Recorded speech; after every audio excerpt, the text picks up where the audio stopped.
Marion Kaplan, bonjour. Bonjour.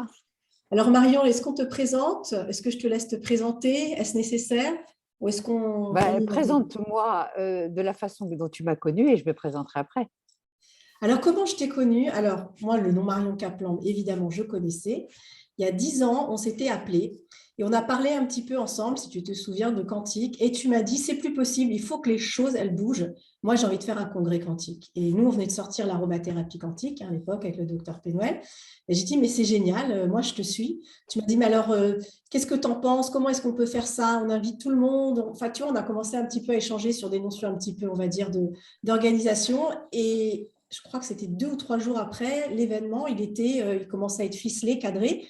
Et moi, ce qui m'a surprise de ce que je me rappelle de toi d'il y a 10 ans, c'était mon premier contact, c'est cette facilité à mettre en pratique. C'est-à-dire, il y a une idée, il y a une envie, et ça y est, Mm. c'est présent. Donc moi, c'est voilà, ce que je retiens de toi, C'était c'est même il y a 11 ans, c'était en c'était il y a 11 2010. ans. Ouais, en C'était même il y a 11 2010, ans. oui, oui, oui, Ouais. oui, Après, bien sûr, effectivement. Ouais. tout le côté, voilà, tout ce que tu as mis en place autour de l'alimentation, le vitaliseur de Marion, etc., c'est des choses que j'avais entendues. Mais moi, pourquoi j'avais envie de t'inviter sur ma chaîne YouTube aujourd'hui, c'est parce que j'avais envie de parler de la femme, j'ai envie de dire entrepreneuse, même si ce mot-là, quand je t'en ai parlé, tu m'as dit, moi, je m'appréhende pas vraiment comme ça. Tu m'as dit, c'est Oui, tout à pas. fait. Alors, dis-nous, je t'écoute, vas-y, c'est à toi. Je dirais, toute ma vie n'est que gérée par mon intuition, mes rencontres, mes opportunismes, bien évidemment, parce qu'il faut avoir le nez au vent et savoir saisir les opportunités. Et ayant eu des problèmes de santé très jeunes, parce que je suis née par césarienne, je recommence, il y a des gens qui le savent, mais je le redis, élevée au lait de vache, aux antibiotiques, parce qu'à l'époque, je suis née en 56, donc à l'époque, c'était que les antibiotiques, hein, les laits maternisés dégueulasses. En plus, ma mère n'était pas vraiment une mère, donc on était techniqués par des gouvernantes, donc il y avait, on va dire, un cocktail Molotov pour être malade. Mais ce que j'étais une petite fille à la fois gaie, avec beaucoup d'énergie, mais tout en ayant plein de problèmes, péritonite aiguë à l'âge de 10 ans. Après, ça s'est complexifié avec l'adolescence et je m'en sortais pas, quoi. Donc, j'ai vraiment commencé mon périple à l'âge de 15 ans. Et à l'âge de 15 ans, j'étais dans les Cévennes en vacances parce que ma mère avait un mas là-bas. Et je rencontre un mec, un vegan de l'époque, qui me dit: Marion, j'avais pris du poids à l'adolescence, je mangeais que des glaces à la vanille, je compensais mes manques affectifs et les coups que j'ai reçus dans la tronche en mangeant du sucré. Mm. Et là j'étais une jolie petite fille, mais j'avais pris 8 kilos, quoi. Ça allait pas, ça allait pas. Il me dit: Marion, tu peux pas continuer comme ça, tu es jolie. J'avais des boutons sur la tronche, enfin bon. Donc, il m'a mis au jeûne. Enfin, je me suis laissée faire et j'ai fait un premier jeûne de 10 jours et qui a été une expérience extraordinaire où je me sentais tellement bien dans cette période-là que j'avais même peur de remanger parce que j'étais bien, Mm. j'avais perdu du poids, j'avais plus de problème. Les 3 premiers jours ont été difficiles, mais après, c'était génial. Et donc, j'ai été végane pendant 3 ans. Donc, c'était les périodes de la vie claire, de Mm. Geoffroy. Et comme je suis toujours une bonne cuisinière, ben, j'ai fait plein de plats vachement bons, sans viande, sans aucun produit laitier ni d'œufs, etc. Et déjà, je me posais la question des cuissons, parce que je disais, leur cocotte doux-feu, ça va pas, c'est un truc un peu genre étouffé. C'était vachement long, c'était pas terrible. Je me posais vraiment des questions par rapport à ça, mais bon, c'était dans un coin de la tête. Et puis, je continue, je passe mon bac, je fais un peu une première année Sciences Po, je vois que je ne suis pas faite pour ça. J'apprends à taper à la machine, j'apprends plein de trucs. Et je me dis, mais je ne suis pas faite pour ça. Moi, j'étais faite que pour faire médecine. Mm. Or, je suis nulle en maths et j'ai un petit problème de concentration, même gros d'ailleurs, et un vrai problème de mémoire depuis toujours. Donc, la médecine, c'était impossible pour moi, alors que je ne m'intéressais qu'à ça. Donc, indirectement, j'ai appris plein de choses. Et d'ailleurs, j'ai fait plein d'écoles, hein, que ce soit la naturo, mais aussi 2 écoles d'homéopathie, l'une uniciste avec l'école de Seine via, comment il s'appelait, ils étaient à Aix-en-Provence et à Lourmarin. Et c'est là que j'ai connu aussi ton père qui avait fait l'aromathérapie quantique, parce qu'il y avait Didier Grand-Georges qui avait fait l'homéopathie exactement. Donc j'étais Mm. passionnée par l'homéopathie, uniciste, et j'ai voulu faire une école de pluraliste avec Sananès, Kemoun, etc. Mhm. Et ça m'a permis d'être un peu plus souple par rapport aux unicistes qui ne veulent qu'un remède pour la vie, nanana, nanana. peu importe, j'ai un peu mieux compris les fréquences que pouvait nous donner l'homéopathie. Mais ça ne me suffisait pas, donc j'ai fait du travail sur moi, de la psychothérapie, de la PNL, de l'énéagramme, tout ce qui touche, je dirais, à la compréhension de l'être humain. Et bien sûr, la nutrition étant le central, le pivot central de notre santé. On le sait qu'on a beau faire du décodage biologique que j'ai bien sûr fait avec Saba, Athias et toute la clique. Les médecines quantiques sont venues dans les années 80, 6 ou 7 avec le docteur Elie Athias à Paris, qui était un mec génial. Il est mort il y a 3 ans, je crois, maintenant.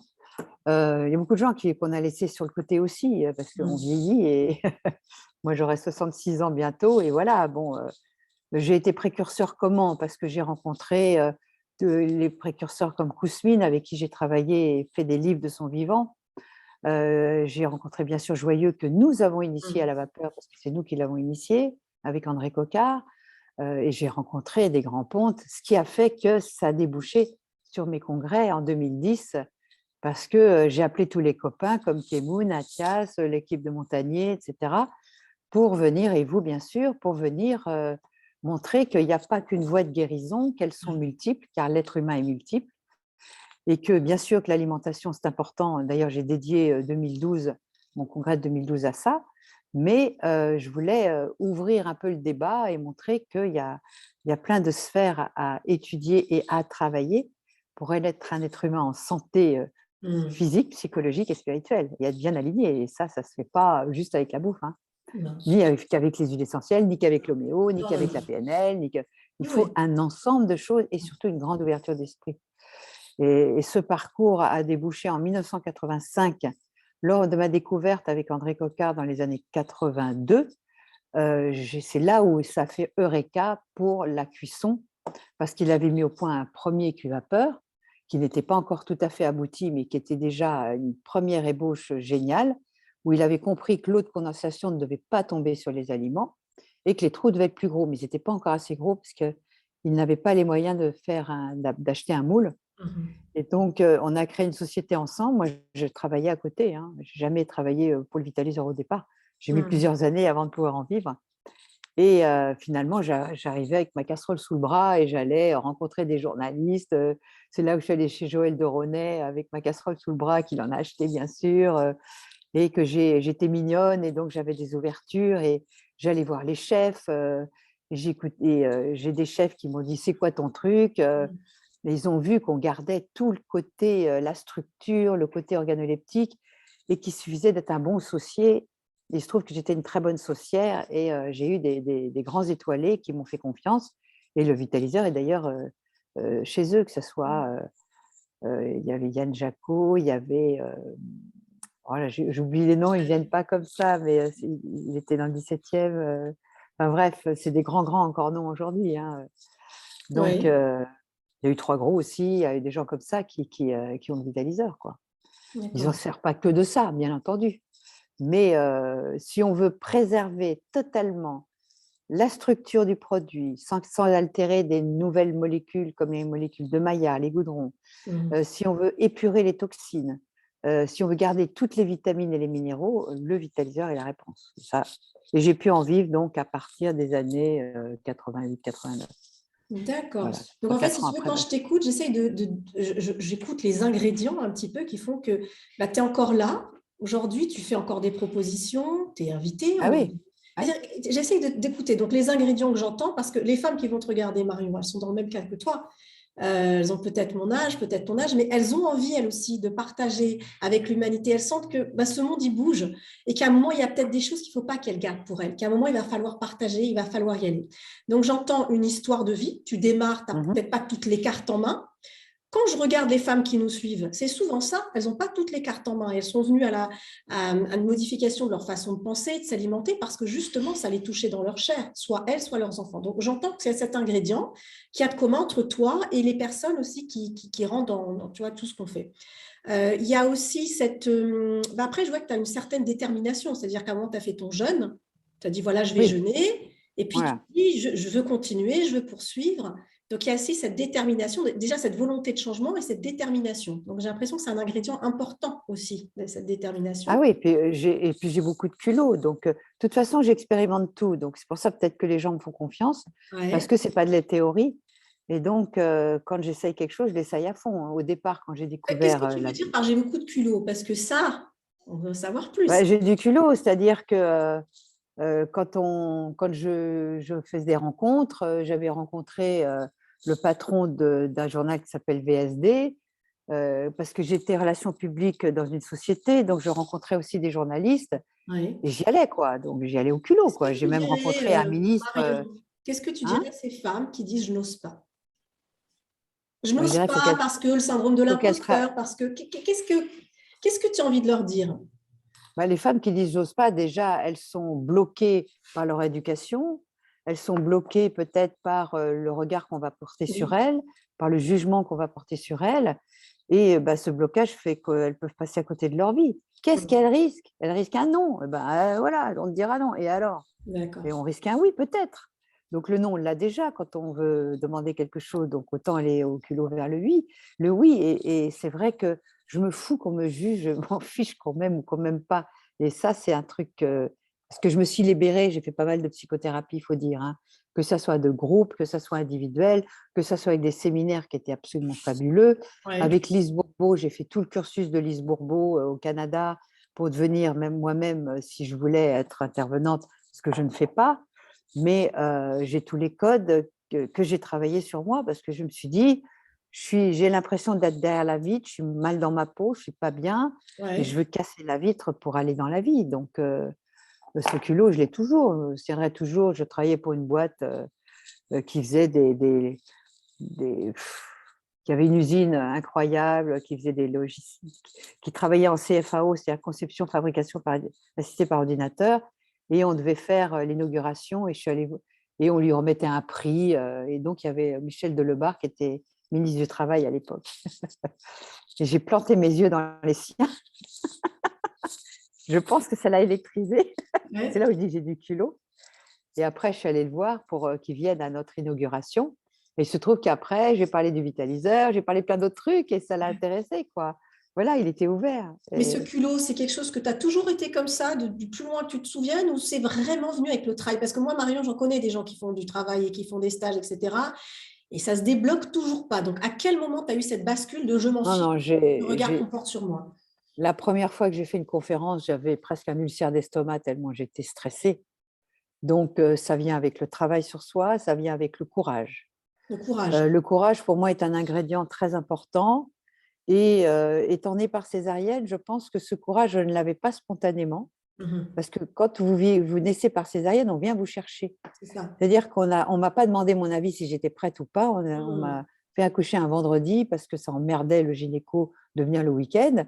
Donc, je n'ai pas donné le signal, oh, oh, je suis Ah, prête, venez me chercher. Non, non, non. On est venu me chercher. Et ça a été toujours toute ma vie. D'abord, on vient me chercher, c'est vrai. C'est vrai que je crois au miracle. Mais d'un autre côté, quand je dois obtenir quelque chose, j'ai l'impression de gravir une montagne. Tout me paraît une montagne, que ce soit des travaux dans une maison, que tout ce que je fais, tout me paraît une montagne. Et donc, à chaque fois, je me suis dit, j'ai peut-être le sens du défi. ouais. Allez, on y va et on verra bien. Ça, je ne réfléchis pas.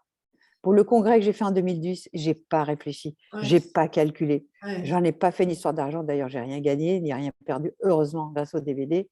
Mais moi, je calcule à la louche, hein. Donc, il y a même des gens qui abusent. C'est pour ça que c'est plus moi Qui qui gère gère ma société, c'est mon fils et ma fille, parce que moi, je ne suis pas vraiment une bonne gestionnaire. Je suis une gestionnaire à la louche, tu vois. à la louche, ouais, ouais.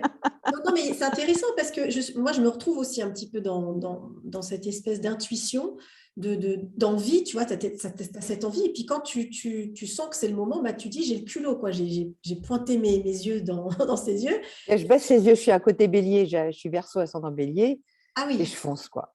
Je ouais, fonce et on verra bien. Et si je me trompe, c'est pas grave, je me relèverai. c'est ça. Donc, Voilà, ça, donc cette il ne faut notion pas avoir peur de d'aller, tomber. Pas oui, avoir peur de tomber. J'ai passé mon permis moto à 50 ans, mais j'ai pris 2 fois plus de cours que tout le monde, parce qu'il y a un virage que j'avais du mal à faire en rapide. Je me suis dit, putain, je vais en bouffer de ce virage, il faut que j'y arrive. Parce que ouais, j'ai toujours été en 2 roues, je suis cavalière, ouais, voilà. Ah oui. Mais la Ah, t'es moto, c'est cavalière. autre chose quand même, hein. Ouais. Oui, j'étais cavalière, ouais. Parce que mon D'accord. père l'était, ma mère l'était, enfin voilà. Il y a aussi une question d'éducation, hein. J'aime les animaux, donc le cheval est un animal extraordinaire, extraordinaire. Ouais. Ouais. Tu Et là, connais. bon, j'ai arrêté parce que je me suis cassé la jambe en 2008. Dans le sud, c'est pas un pays pour les chevaux. Ils souffrent les chevaux dans le sud, donc je me suis mise au vélo maintenant. C'est un deux roues quand même. Ça reste du deux roues. Mais... Voilà, je suis toujours à monter quelque chose. Ouais. Ouais. Et C'est est-ce du que tu as, wake. est-ce que tu as Ouais. l'impression que tu as un petit peu, des fois, comme une revanche? C'est-à-dire une revanche de dire, je ne vais pas m'arrêter là, je sens qu'il faut encore, j'ai quelque Non, chose c'est pas une revanche. C'est le besoin de besoin. vital d'être utile. Hmm. Le besoin vital d'être utile et de partager. Hmm. Parce que si on ne partage pas, je ne vois pas l'intérêt. On a vu dans cette histoire de Covid qu'à rester chez soi, à regarder la télé et Netflix, c'est quand même pas très bandant, hein. Et si tu partages, parce que partager derrière l'ordinateur comme on le fait, c'est pas vraiment du partage. Là, vous allez écouter comme un film ce que je vais vous raconter. Mais le vrai partage, c'est quand on est physiquement avec nos Hmm. 6 sens, parce qu'on en a un 5, on en a un sixième. Et donc ça coupe ce sens. Et il ne faudrait pas trop qu'on s'habitue à ce type de communication, parce que la communication humaine, tactile, de troupeau comme nous sommes, comme c'est notre nature, il ne faut pas, absolument pas que l'industrie analogique nous fasse oublier ça, parce que ça va être grave. Ouais. Là, on va rentrer dans une dictature numérique. Vous n'imaginez pas tout ce qu'ils vont nous faire. Ils veulent qu'on s'habitue en nous faisant peur. On va s'habituer à montrer des passes, à payer sans contact, à faire des réunions par Internet. D'ailleurs, ils veulent refoutre du travail chez soi sous prétexte mais ce qu'ils veulent effectivement, comme au niveau du climat, on est dans le mur. De toute façon, vous pouvez toujours écouter Jean Covici et tout ce que vous voulez, on est dans le mur. Donc, moi, je trouve que nos politiques devraient être plus transparents et dire, écoutez, voilà l'état des lieux, la couche d'ozone, les, les, les énergies fossiles, etc. Il faut mettre un coup d'arrêt. Il ne faut pas dire à 2032, non, c'est maintenant, on freine complètement, mais complètement. Parce qu'on est tous dans la même barque et si on ne s'y met pas tous, on va tous couler. Le problème, c'est qu'ils ne parlent pas comme ça. Donc, chacun y va de ses dispositions. La Chine, l'Allemagne reprend le charbon. Enfin, c'est n'importe quoi. Il n'y a aucune solidarité mondiale. On est dans l'économie mondiale, mais sans aucune solidarité. Alors qu'on devrait créer des réseaux de solidarité mondiale. Si on nous fait comprendre qu'on est dans la merde et qu'il va falloir qu'on s'y mette tous, ben, à ce moment-là, on s'y met tous, même les milliardaires, je suis désolée. Et les GAFAM qui ne payent même pas d'impôts, tout ce qu'ils gagnent en trop, il faut qu'ils le redistribuent pour que les gens dont on n'a plus besoin, parce qu'on a créé une société où si tu ne sais pas faire de l'informatique, tu n'as pas ton téléphone portable, tu es à la rue, hein, parce que les manuels, on n'en a plus besoin, sauf si on a besoin d'un électricien et d'un plombier et d'un maçon. Mais les autres, on en fait quoi? On a fait des hommes jetables. Donc, s'ils ne sont pas bac plus machin, ils vont servir à rien, en plus avec les problèmes de migration. Donc ça, c'est très urgent qu'on leur donne un minimum vital pour qu'ils aient de quoi bouffer et se loger, hein. Et ça, les GAFAM peuvent très bien redistribuer l'argent plutôt que des dividendes. Et bien sûr que chacun peut revenir dans l'artisanat, revenir dans des métiers humains, des métiers qui font appel à notre créativité et aussi des métiers d'aide, parce qu'il va y avoir beaucoup de vieux qu'il va falloir aider, mais ils ont tellement peur de tomber sur quelqu'un de malhonnête que, bon, Ouais. on est un peu sclérosé, quoi. Il y a plein de nouveaux métiers à réinventer. Mais ça, on est dans un nouveau paradigme, une nouvelle société. Il faut faire très attention à cette numéralisation du monde qui peut basculer d'un côté ou de l'autre. Ouais. Donc, toi, tu te sens, enfin déjà, ça t'es investi par ce que tu dis, hein, c'est quelque chose Ouais, qui te ouais. touche. Est-ce que toi, déjà, tu réfléchis à t'as des idées de projets autour de ça? Parce que j'entends que tu parles de l'importance des animaux, le sens du toucher, le contact, Oui, mais là, on va dire que je suis dans l'observation parce Mm. que on n'a pas fini avec leur folie parce qu'ils sont dans une folie furieuse. Donc, il faut qu'on sorte de cette peur dans laquelle ils ont stigmatisé le monde entier.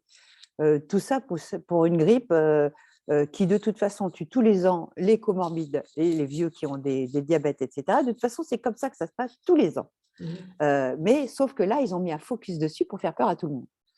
tous les variants, on le sait qu'un virus, ça mute et on le sait qu'il est de moins en moins dangereux. Il est de plus en plus contagieux, mais de moins en moins dangereux. Mais comme on a mis un focus dessus et qu'on ne parle que de ça, les gens ont peur. Je ne parlerai pas du reste parce que je ne veux pas être blacklistée. Mais donc voilà, donc je suis plus dans l'observation, mais cette observation va dans le sens de l'humanisme et de la spiritualité. Ouais. Parce qu'ils essayent de mettre une chape de béton sur notre tronche et nous avons d'autres sens, nous avons la capacité de créer le monde dans lequel on veut vivre. On peut le faire, mais là, ça demande beaucoup de travail, ça demande beaucoup Il faut le vouloir. plus que de la conviction, c'est plus que de la conviction. Il faut avoir une expérience qui est tellement incroyable que c'est évident que nos pensées créent le monde et qu'on peut en faire ce que l'on veut, malgré la réalité qui peut nous créer des obstacles. Je vis comme ça depuis un peu plus de 11 ans. D'accord. Mais parce que j'ai fait des percées, parce que j'ai travaillé le kilomètre zéro que je conseille à tout le monde de lire avec Ho'oponopono.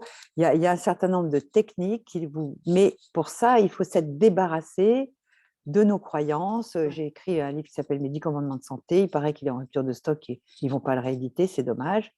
Mais dans lequel j'aborde les croyances, j'aborde le pardon, j'aborde le triangle dramatique, etc. Tous ces éléments-là sont la base pour se débarrasser des pensées toxiques qu'on peut avoir, des anxiétés toxiques, d'une vision du monde délétère qui, si elle est intériorisée et nous appartient, vont créer un monde de merde. Alors que si on nettoie tout ça, on peut créer le monde que l'on veut à partir du moment où on est réaliste et que ça soit pondéral et réalisable. Toi, tu dis, dès pas lors qu'il y Peter a Pan.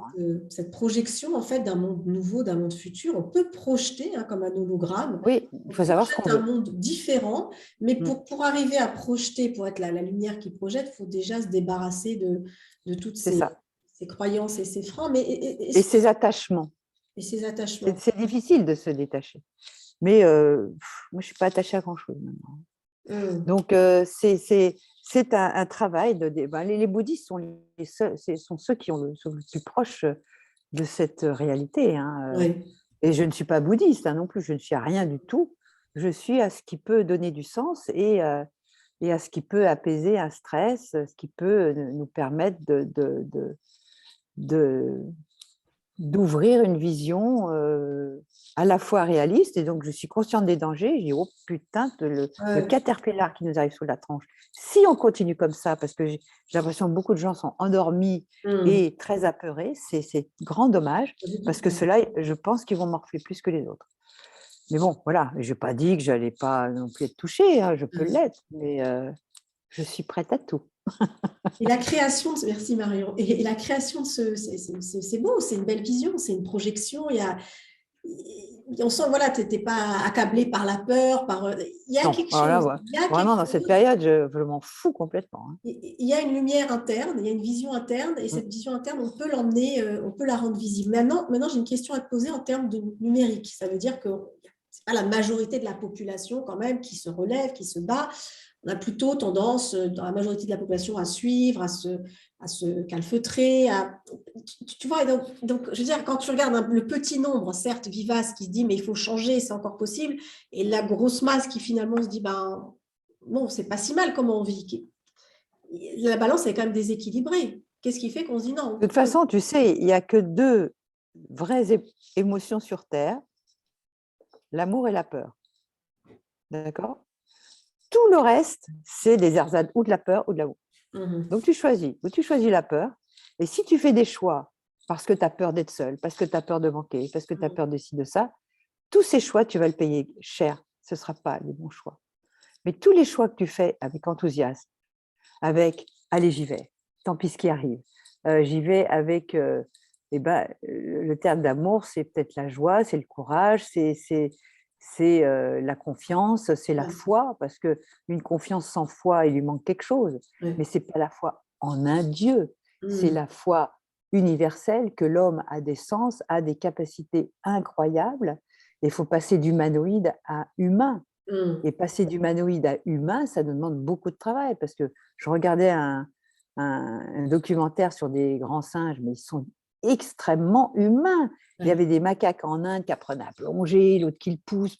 Ils sont humains, c'est incroyable, mais ils sont humanoïdes. Et il faut passer d'humanoïde à humain. Et ça, c'est du travail. Ça ne se fait pas comme ça. Et si vous avez peur, eh bien, il va falloir trouver les chemins pour comprendre qu'on peut mettre des boucliers pour être un bon guerrier, c'est-à-dire avoir une bonne santé. Et cette bonne santé, elle ne va pas vous tomber du ciel. Ça va vous demander des renoncements, des détachements, des changements, peut-être de changer de goût. Si vous n'aimez pas les légumes, il faudra apprendre à les aimer différemment, les cuisiner à la vapeur par exemple, en les hachant, en les mettant en purée, en mettant ce que vous voulez, mais de manger des légumes. Voyez, bon, j'ai écrit des livres là-dessus, donc je ne vais pas recommencer là-dessus. Mais si on a un bon bouclier en comprenant que si on a des carences, eh ben, on va être fragile, on va être fatigué. Et c'est très facile de manipuler quelqu'un de fatigué, parce que quelqu'un de fatigué, il a peur, il est dans l'anxiété. Alors que si vous avez de la vitalité, bah, vous aurez plus de courage, vous aurez la force de passer par le trou de souris par lequel vous devez passer pour vous détacher et dépasser quelque chose qui vous a fait peur ou dans lequel vous vivez avec des chaînes qui vous entravent. Tout ça, ça demande de la vitalité. C'est pour ça que l'alimentation, le microbiote, tous ces trucs-là, les compléments alimentaires, la micronutrition dans laquelle je suis maintenant depuis 4 ans, sont des aides qui peuvent vous permettre de vivre une vie en bonne santé, en tout cas physique et physiologique. Après, pour la santé psychologique, moi, croyez-moi, j'en ai reçu plein dans la tronche, hein, viol, machin truc, mais j'en rencontrais une hier d'ailleurs, et je dirais, on peut fermer le livre du passé et en ouvrir un autre tel que l'on veut.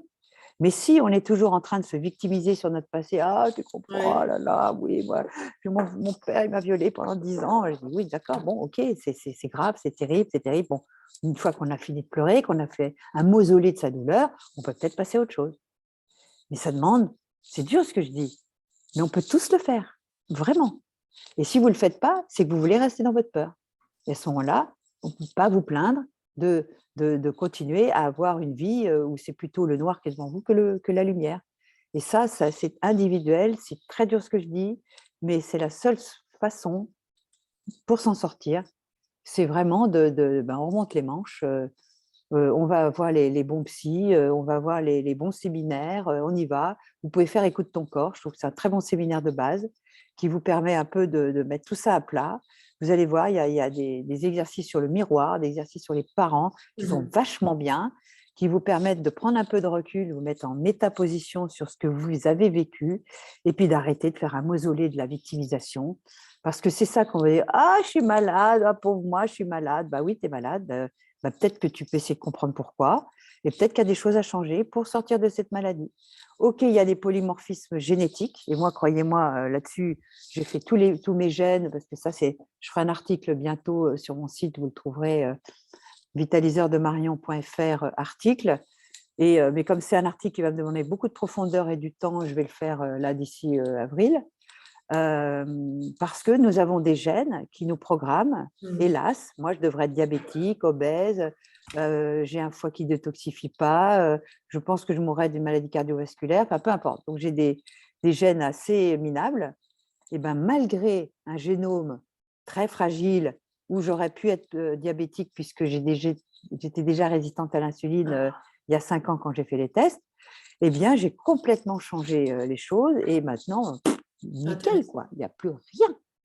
Donc, on peut changer, mais c'est du boulot. Et ça ne coûte pas 3 francs 6 sous. Ça va vous demander des sous parce qu'il faudra payer les thérapeutes, il faudra payer les compléments alimentaires, il faudra aller peut-être acheter des produits bio, c'est vrai, mais c'est des choix à faire encore.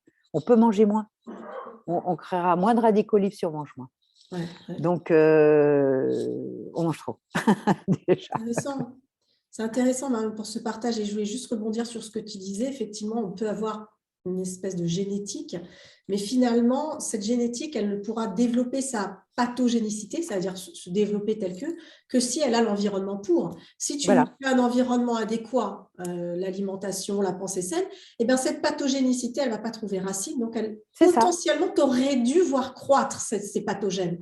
Mais comme tu ne leur as pas offert l'environnement, ils sont là, techniquement, ils sont là, mais ils ne peuvent pas croître. Et ça c'est là la puissance Alors, bon, c'est peut-être pas tout à fait l'épigénétique, mais la puissance de dire, je suis capable d'activer ou pas certains gènes, donc je ne suis pas non plus déterminée par mes gènes. Donc ça rejoint ce que tu dis aussi, ça me rappelle que, en gros, tu es en train de dire, le pouvoir, il est dans vos mains. C'est OK l'extérieur, OK ce qui vous est arrivé dans la vie, mais à un moment, fais la guerre à toi-même. Et dis-toi, alors quand je dis fais la guerre, c'est faire la guerre pour pouvoir avancer. Fais ton mausolée, comme tu dis. Voilà, moi, je suis là. Hein. Attends, je t'entends plus. Mets ton micro. Active ton micro. Voilà, je pense qu'on Voilà. est sur la partie Ouais, numéro ça 2. devait être un problème de connexion. Bon, on disait donc que finalement, c'est ce qu'on appelle l'épigénétique. Et l'épigénétique nous démontre qu'on peut activer ou pas un mauvais gène. Et ça, mais si on connaît tous ces gènes, c'est mieux. Comme ça, on sait sur quoi agir. Et si on ne les connaît pas, eh bien, il faut y aller avec son intuition. Mais ça ne coûte pas si cher maintenant. Avant, ils ont dépensé, je crois, 4 milliards d'euros pour justement cette découverte du génome. On a pu le décrypter en 2001. Et là, ça ne fait que 3-4 ans, ou même pas, que chacun peut avoir accès à son génome pour 320 euros. Vous connaissez tous vos gènes protecteurs et vos gènes dits dirty genes, c'est les gènes sales. Et moi, je trouve que c'est vachement intéressant et je vous dis, je ferai un article là-dessus parce que je trouve ça très intéressant. Donc moi, le sucré que j'adore, chez moi, c'est mortel, quoi. Là, laisse tomber. Donc finalement, je me suis déconditionnée. Hein, et maintenant, je m'en fous. Mais ça demande c'est un sevrage. Hein, c'est un sevrage, comme le bébé qui passe du biberon à la nourriture solide. C'est un sevrage. Oui, il y a du parcours, il y a du travail, il y a du nettoyage. Quand je t'entends, je me dis, ah ouais, c'est sûr que moi, je pensais que, bon, on va parler un petit peu des… Non, j'ai fait un vrai travail de profondeur. Oui, non, mais j'entends ça. Et puis, bon, cette habileté aussi, à un moment, de dire, bah, je ne m'apitoie pas sur moi, quoi, j'y vais. Ah non. Hein. Tu sais, un jour, j'ai toujours vu des chevaux, j'ai adoré ça. Et j'ai un cheval qui a fait des coliques. Et justement, je revenais d'un séminaire d'homéopathie. Et il n'y avait pas les téléphones portables à l'époque. Et le vétérinaire m'attendait pour le piquer. J'ai tout essayé parce que je l'avais sauvé plusieurs fois avec l'homéopathie. Hein. Ça avait été génial. J'avais scotché le véto. Mais là, je n'étais pas là. Ça fait plusieurs heures. Il faut savoir que chez un cheval, des coliques, c'est un blocage. Et ils n'ont pas de clapet au niveau de l'estomac. Et quand la fermentation remonte, ça explose l'estomac. C'est l'horreur. Et donc, ils m'ont attendu. Et là, je n'ai rien pu faire parce que c'était trop tard. Et donc, j'ai pris la décision, on a pris la décision qu'on devait le piquer parce qu'il allait trop souffrir. C'est foutu, quoi. Et j'ai pleuré. Et le lendemain, je pleurais. Sauf que l'après-midi, j'avais une conférence à faire. Et à un moment donné, je me suis dit, mais attends, il est mort. Je ne peux rien faire pour lui. Sur qui je pleure, là? Je pleure sur moi. Ça m'a arrêté instantanément. Ce qui fait que maintenant, bon, j'ai perdu des chiens, je pleure. C'est normal de pleurer. Mais à un moment donné, on pleure sur soi. Et ça n'est plus juste. On peut être en compassion, en empathie avec la personne qu'on a perdue, avec le chien qu'on a perdu. C'est vrai que j'ai mis 3 ans à me remettre de la mort de ma grand-mère, mais j'ai arrêté de pleurer. Mais c'était le manque après qui a été important. Et j'ai travaillé l'histoire du manque avec elle parce que je me suis aperçue que c'était la seule dans ma famille qui m'écoutait. Et c'était la seule à qui je pouvais donner des conseils qu'elle écoutait. Et ma tante m'a dit un jour, elle m'a dit, mais finalement, c'est le pouvoir que tu avais sur elle que tu as perdu. Ah. Là, ça m'a permis de me sevrer, tu vois. Parce qu'elle était morte, elle a 90 ans ou un peu plus, c'était son heure. Hein. Mais moi, j'avais du mal à couper ce lien parce que finalement, dans cette famille, personne n'écoute. Oui, en même temps, une petite fille qu'on écoute, enfin, je ne sais pas si celle qui t'a élevé ou pas, c'est en même temps, c'est normal. J'étais beaucoup chez elle pendant les vacances. Enfin, je veux dire, c'est la base de la communication, parler, d'être écouté. C'est terrible de se dire qu'on n'est pas écouté. Donc, les parents, ouais, non. Alors, qu'est-ce qui te manquait? C'était le fait que c'était le pouvoir que tu avais sur elle ou c'est simplement cette… Oui, les deux, l'écoute, à la fois le partage, parce qu'on avait du partage. Elle me découpait des trucs de journaux qui pouvaient m'intéresser. Il n'y avait pas Internet à l'époque, donc elle me les envoyait par la poste. Tu vois, je lui parlais de mes problèmes amoureux. Il y avait un vrai partage. Et je n'ai pas pu le partager ni avec ma mère, ni avec ma soeur. C'est un peu avec ma soeur, mais elle était aussi dans ses problèmes, tu vois. Donc, il faut essayer de comprendre pourquoi on n'arrive pas à faire un deuil. Bien sûr que quand on vit en permanence avec quelqu'un, le manque est terrible parce qu'on se retrouve tout seul. Et qu'est-ce qui nous manque? C'est le partage avec la personne. avec qui on s'entend, avec qui on a un prisme, je dirais, de complicité. Bien Et sûr. ça, c'est terrible. Mais quand on perd quelqu'un de plus lointain, ou même un animal, quand on perd un animal, c'est 12 ans ou 15 ans de sa vie qui part Mm, avec lui. mm. Donc, c'est faire un travail de sevrage de toute cette vie qu'on a vécue avec lui, qui s'en va avec lui. Il faut accepter d'ouvrir une nouvelle page, peut-être avec un autre animal, Ça. mais de ne pas être dans le regret du passé. Parce que si on vit dans le regret du passé, on ne peut rien projeter de nouveau, on ne peut pas être créatif et on ne peut pas Mm, laisser la lumière entrer. tout à C'est pas fait. possible. Ouais, en fait, Donc c'est là, je suis vraiment en temporaire. interrogation parce que je ne sais pas ce qui va se passer, comme on dépend beaucoup de nos gouvernants, qui va être élu ou là. Oula. Voilà, donc on est dans un gouvernement mondial qui est très délétère et j'espère qu'il y a des choses qui changeront. Je ferai ma part à mon niveau, jamais en frontal, jamais en frontal, mais je ferai ma part. Compte sur toi. Marion, tu as dit quelque chose tout à l'heure, j'ai trouvé intéressant parce que je ne l'entends pas souvent, cette idée. On dit prendre soin de sa santé. Pourquoi? Parce que pour ne pas avoir mal au dos, pour bien digérer, ok, pour avoir une jolie peau, bon, ok, pourquoi pas. Là, tu as emmené un cran plus loin quand même. Tu nous dis prendre Mais, soin de sa santé parce que si tu n'es pas en bonne santé, tu es vulnérable. Et si tu es vulnérable, donc tu es manipulable et donc tu es plus prête à accepter ce qu'on va t'imposer. ouais, Donc là, ça va un peu plus loin. Et tu as même dit le non, passer par un petit trou de souris, l'exemple que tu as donné. Ça, ouais, c'est parce une que j'en ai notion, eu plusieurs, oui. c'est assez puissant. Tu es en train de dire, Mm. gardez votre force, gardez votre pouvoir, en Ah étant en ouais, bonne santé notamment. Donc, prenez soin de votre microbiote, cuisinez sainement, utilisez le vitaliseur, etc. Parce que si vous lâchez prise, c'est fini pour vous. C'est puissant comme idée. C'est mm. carrément, ça se joue à un niveau sociétal, politique, spirituel. Enfin, tu vois, je trouve que c'est une idée, enfin, moi, je trouve que ce serait très puissante, cette idée-là. C'est quelque chose que tu as toujours ressenti plus ou moins, ou c'est quelque chose qui s'est développé avec le temps, cette notion de il faut que je reste forte, sinon c'est foutu pour moi. Bah, le respect de soi, parce que c'est le respect de soi, c'est comprendre qu'on est un corps avec une âme, ou plutôt une âme avec un corps. Cette âme s'est intégrée dans un corps plus ou moins fragile, donc c'est déjà le comprendre. Comprendre son corps, comment on fonctionne, Mmh. qu'est-ce qu'on, quelles sont nos limites, parce que les limites, un enfant n'en a pas au départ, il apprend les limites avec l'apprentissage. C'est quoi les limites de notre corps? Donc, on a nos besoins, nos désirs. Donc, est-ce que j'ai besoin de cette glace à la crème ou est-ce que je la désire? Mmh. Donc, c'est de faire cette distinction. Tu vois, il y a tout un cheminement à faire pour mieux se connaître. Connais-toi toi-même, hein, c'est Mmh. sur Trocadéro, Voltaire et compagnie. Connais-toi toi-même, c'est vachement important parce qu'on n'est pas tous égaux. Donc, on vient avec un transgénérationnel qui est ce qu'il est, mais avec une trame d'aïeux qui ont eu eux-mêmes des problèmes comportementaux ou physiques dont on va hériter.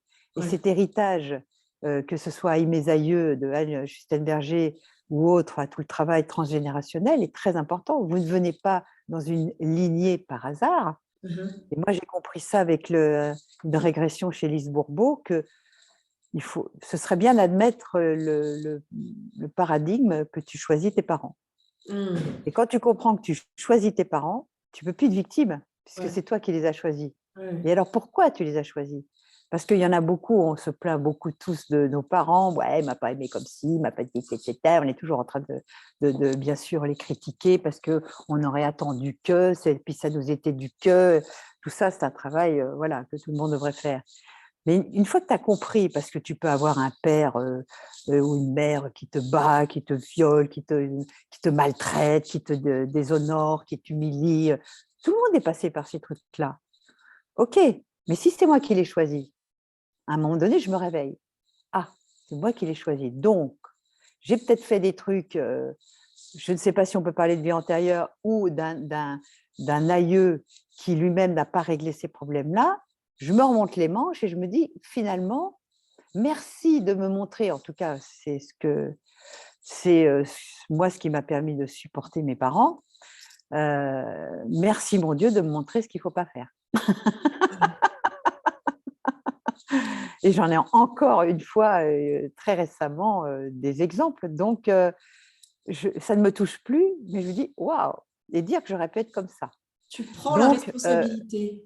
ah oui, toujours prendre ses responsabilités. Je vais te dire, la Est-ce que quelque culpabilité, ça part, c'est n'existe pas pas. une petite petite fuite, je dirais, parce qu'à un moment, s'il y a eu une maltraitance en face, à un moment, il faut aussi la valider. C'est-à-dire que si je me fais maltraiter, je suis un Il y peu... a maltraitance. Dès que j'accepte cette maltraitance, quand je suis petit, je ne peux pas faire autrement. D'accord? Donc, je donne le droit à la situation d'exister. Le père ou la mère ou les deux sont maltraitants. Le père viole la petite ou la mère abandonne, ou il y a les abandons aussi, il y a tous ces trucs-là. Hein, tout le monde vit ces trucs-là. Donc, je subis parce que je suis petite et je ne suis pas armée pour. Quand je suis petite, je n'ai pas les ressources pour ça. Mais une fois que je suis une belle adolescente et une femme, que je peux faire des enfants et avoir moi-même à mon tour une famille, et que j'ai donc la force et les ressources pour combattre si on m'humilie ou qu'on me tape Oui, dessus, eh bien, à ce moment-là, je vais pouvoir me dresser en disant, maintenant, ça suffit. ça suffit. D'accord? Mais pour avoir cette capacité, il faut se réveiller et faire comprendre, toi, tu es toxique, mais c'est terminé, tu ne me battras plus. D'accord? Ou le viol, parce qu'il y a des gamines qui se font violer pendant des années. Hein. Et croyez-moi, j'en connais quelque chose. Donc, on ne dit rien, on a peur. Il y en a qui vont lâcher leur porc 20 ou 30 ans. Moi, si je lâchais mon porc, je ne vous dis pas le bordel que ça foutrait. Donc, on ne dit rien, parce qu'à l'époque, ça ne se faisait pas de dire. Et maintenant, peut-être que les gamines le diront un peu plus. J'ai fait beaucoup de consultes et je peux vous dire qu'il y a 70% des femmes qui y sont passées. Hein, par un oncle, un frère, un grand-père. On dirait vraiment que les hommes ont des gros, gros problèmes de ce côté-là. Ils ne savent pas se retenir. Mais il y a un moment donné où on va avoir des ressources, mais ces ressources, il faut aller les chercher. Si vous êtes victime toute votre vie et que vous cherchez à vous renforcer comme Rambo et faire de l'aculturisme, mais que vous êtes toujours dans cette peur et dans cette sidération que ça peut poser, vous aurez un mariage de merde, vous allez construire une relation qui ne sera pas juste. Moi, j'en ai eu plein des relations avant de trouver l'équilibre, parce que je cherchais. Donc, je n'ai pas dit que j'étais une sainte, hein, et je me suis stabilisée qu'à 54 ans. Hein. Donc, moi, mes relations, elles duraient maximum 3 ans.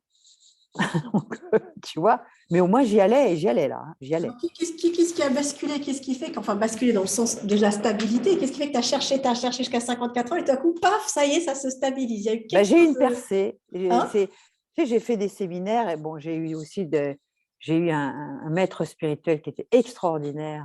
Hélas, il est mort en 99. C'est Yvan Amar. Je ne sais pas si tu as connu Yvan.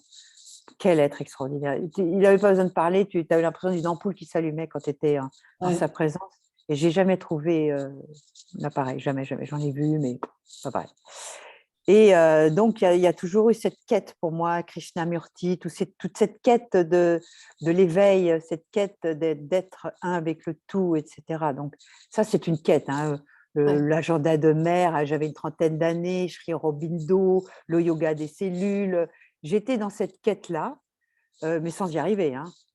Et toujours avec mes blessures d'abandon, de rejet, de culpabilité, de trahison. Je les ai toutes, moi, j'avais les 5. Hein. Donc, c'est du travail, c'est en permanence, c'est prendre du recul sur soi, c'est traverser son orgueil. Quand on claque la porte, se dire, mais putain, je suis encore en train de claquer la porte, je suis dans l'orgueil, allez, je reviens, je m'excuse. C'est quotidien. Et alors, la percée, elle est venue quand j'étais avec un mec, je crois qu'il était l'apothéose de la connerie et de tout. Quoi. Je crois il incarnait tout ce qu'un homme toxique peut incarner. Mais là, j'arrivais pas à couper, moi. Quand on est dans l'abandon, on n'arrive pas à se séparer. Et j'ai dit, quand j'ai vu le truc, j'ai dit, ça n'est plus possible. Et c'était au téléphone. Ça a été à un moment donné. Il était 9h30 du soir, c'était l'été. C'était l'été, non, c'était le 4 septembre, donc c'était fin d'été. Et j'ai rompu au téléphone. Et le mec, mais il a eu un électrochoc. Ça l'a complètement bousculé. Il ne s'attendait absolument pas ça de moi. Et d'ailleurs, on s'est vu le lendemain, il s'était bloqué le cou. Lui, ça a été une sidération. Et quand j'ai rompu, c'était la première fois de ma vie, je m'arrangeais toujours pour que la relation se délite, pour qu'on ne se sépare. Et mes poumons se sont ouverts et j'ai rencontré mon âme. C'est comme si mon âme s'était enfin collée à moi et que j'étais un entre ma psyché et mon âme. Et je n'étais plus seule, je n'étais plus abandonnable. Je ne suis plus abandonnable depuis 11 Intéressant. ans, ce qui a fait que j'ai pu Ah oui. rencontrer la personne avec qui je suis. C'est fou, mais ça, je l'ai pas calculé. Ouais, donc tu as Je suis senti passée une par mon espèce trou de de souris. reconnexion avec toi-même au Je moment où suis tu t'es passée par ce séparée. trou de souris de me dire j'avais peur de. Ah, Et voilà, merde, je romps. c'est ça. Tant pis, je serai toute seule, c'est pas grave. Et Parce que ça a tu as été, verbalisé ce non. Tu n'as pas oui, cherché à… c'est Tu l'as ça. Ça a dit, été tu as une acté. révélation. Ça a été Ah une ouais. révélation. Et d'ailleurs, c'était au moment où je faisais mon congrès où je le préparais.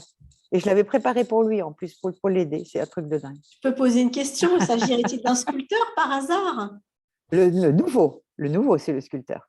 Ah C'est oui, c'est celui ça. avec lequel je suis depuis Oui, 11 parce ans. que quand j'étais au congrès quantique, je me Voilà, parlais d'un sculpteur. Voilà. voilà, James, c'est mon nouveau compagnon que j'ai rencontré peu de temps après.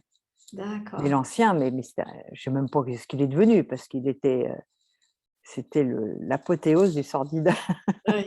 Ouais, donc, tu vois, ça, c'est un message intéressant à récupérer. Ne fuyez pas Ouais. les relations toxiques. Ah ouais, faut y aller. Coupez-les avec… Dites les C'est choses. ça. Dites-les, C'est ça. ne Ah ouais, cherchez ah pas ouais. ce que tout seul, ça va se faire. Mais on Non. n'ose pas dire, on Ouais, a peur que ouais, l'autre s'en aille, l'abandon. C'est toujours ces espèces d'émotions. Quand on est dans l'abandon, ben on va supporter, on va avaler des couleuvres parce qu'on a peur que l'autre se barre. ouais. Eh bien, qu'il se barre.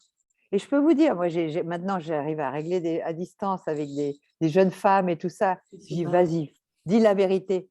Mais le mec en face qui était là, qui faisait un bras de fer, il pleure. Il n'y a plus rien. Il n'y a plus rien. Il n'y a plus rien. Allez-y, les nanas, Ouais. allez-y. Message de Marion Kaplan. Si vous êtes dans une relation toxique et que celle-ci ne vous convient Ah pas, ouais. vous avez peur de l'abandon, message de Marion, t'écoutes Marion. Mais ne soyez pas toxiques vous-même. Il y a des femmes toxiques. Hein. Attention, hein. Faites bien votre bilan. On n'est pas des blanches colombes. Hein. Ouais. Il faut aussi corriger nos travers. Hein. Mais tu Voilà. vois, tout à l'heure, tu disais, Marion, une personne qui s'est fait abuser, etc. Finalement, dès lors où tu as compris que tu avais choisi tes parents, bah, ce qui t'arrive, quelque part, tu l'as choisi. C'est quand même dur d'entendre ça parce qu'à un moment, il faut aussi valider, dire non, ça, là, ce qui s'est passé, c'est pas de mon fait. Enfin, il y a eu vraiment de la Non, toxicité. Il y a eu… je donne le droit à la situation d'exister. D'accord. Chacun a son plan de vie. Vos parents ont leur plan de vie. Ils sont aussi le résultat d'un transgénérationnel où eux-mêmes ont été peut-être abandonnés, rejetés, humiliés, battus, etc. Et donc, ils ont répété un schéma. Mais il faut que ce schéma s'arrête. Eux n'ont pas eu les moyens d'arrêter ce schéma parce qu'il ne faut pas oublier que ça ne fait que 70 ans qu'on vit sans guerre. Mais l'être humain a toujours vécu avec des guerres, avec des barbaries sordides, avec des manques, avec des famines, avec des choses pour survivre. Aujourd'hui, grâce à toutes ces technologies, on a le temps de se poser des questions. Ouais. On a accès aux livres, on a accès à l'information avec Internet d'une façon incroyable. Allez chercher l'information. Ouais. Parce que si vous n'y allez pas, elle ne viendra pas à vous. Hein. C'est à Ouais. vous d'y aller. Donc, cherchez l'info, faites des séminaires, lisez des bouquins, écoutez des podcasts comme celui de Magali, mais il y a aussi des Joël Dispenza, il y a aussi plein de gens qui font des trucs super qui peuvent vous aider à vous remettre en question. Ce n'est pas l'autre qui est méchant. Il y a aussi à vous qui avez invité cette personne dans votre réalité, dans votre vie, pour faire un travail. Ouais. Ouais, ouais. Ah, c'est intéressant cette dynamique. Hein. Je sens qu'il y a vraiment, enfin, tu as un parcours fou, quoi. Enfin, quand j'entends tout ce que tu as Et je fait. travaille avec mes enfants, ce qui demande pour moi de lâcher le pouvoir, de leur faire confiance et de les laisser faire et de me retirer. Ouais. Et oui, là, c'est le rôle de la maman aussi et de la grand-mère aussi, depuis peu. Oui, mais les petites encore, elles ne se rendent pas compte. Mais voilà, et je continue à faire ce que j'aime. Bon, écrire, c'est beaucoup de travail et au bout d'un moment, j'en ai ras-le-bol. Ouais. Mais il y a quelque chose qui va émerger, mais pour le moment, ce n'est pas encore là. Tu sens qu'il y a quelque chose qui est en préparation. Ah oui, je suis en train de le préparer, mais j'ouvre mes antennes. Ouais. Les antennes sont sorties et je saurai saisir les opportunités. Ah oui, je pense que tu sauras aussi. Quand ce sera sorti, ben, tu nous C'est ça. C'est Comme ça, ça. on reviendra. En tout cas, Mm. Marion, merci infiniment pour ce partage, ta générosité et puis ta puissance aussi dans ce discours. On voit une puissance de vie de femme et je pense que ce sera inspirant pour plus d'une d'entre nous. Donc ça, c'est voilà, on a besoin de ces Ben énergies oui, eh oui, vivifiantes. Hein. Je dis la ouais. femme parce que moi, je suis surtout par beaucoup de femmes et je pense qu'on a des challenges aussi à relever, que les hommes ont aussi. Mais voilà, là, je me concentre sur notre public. Donc, Voilà. merci infiniment. Est-ce que tu as peut-être un petit quelque chose que tu souhaites ajouter avant de clôturer notre Ben podcast? non, écoute, connais-toi toi-même, donne-toi les moyens d'avoir de la vitalité pour pouvoir justement t'adapter, parce que finalement, tout ça, c'est une question d'adaptation. Le monde est en mouvement permanent, on va être obligé de s'adapter à des pénuries, de s'adapter à des choses qui vont être compliquées dans l'avenir. Et il ne faut pas en avoir peur, mais apprendre à se restreindre. S'il n'y a plus de portable, c'est pas grave, on s'adaptera. On a vécu Ouais. sans pendant longtemps. Hein. Si on doit avoir qu'une voiture à l'hydrogène ou un vélo, ben moi déjà je fais du vélo, donc c'est pas grave. On s'adaptera, mais il faut que tout le monde le fasse. Parce Mm. qu'il ne s'agit pas qu'il y en ait qui aient encore leur avion personnel et que Ouais. les autres, on soit à pied ou à bicyclette. Hein. Il ne va pas que tout le monde s'y mette. Hein. Mm. Donc, il faut Et commencer à faire manger, avec. et la nourriture, je vous dis, j'ai écrit une vingtaine de bouquins, moi j'ai tout dit. Vous lisez Power Biotique, c'est le dernier, avec mes recettes Power Biotique, il y a tout dedans. Et tout ce que je vois sortir, c'est évidemment, c'est tourné autour du même pot, avec une petite lorgnette différente, mais il n'y a rien de nouveau. Hein. Donc, on n'a pas changé depuis 70 000 ans, croyez-moi. Donc, adaptez-vous à votre génétique en épigénétique et travaillez sur vous. Et au boulot. Au boulot. Eh ben La voilà, santé, c'est du boulot. le mot d'ordre. Super, ben, c'est le titre du prochain bouquin. Voilà. Allez, la santé, c'est du boulot. Ça ne va pas vous tomber tout cuit dans les mains. Hein. Ouais, voilà. Merci beaucoup, Marion. Je te souhaite une très belle journée. Je vois qu'il y a du soleil chez toi. Donc, Ouais, ouais. Vous n'avez pas de soleil, vous? T'es où, toi? je suis à Strasbourg. Il y a eu quelques Ah, quelle éclaircies. horreur. Oui, là, Quelques nous, éclaircies quand même ce matin. Mais il fait ah, froid. oui. Voilà. Merci beaucoup. Je te dis à très Ouais, bientôt. Merci, Marion. ouais. À Au bientôt. revoir.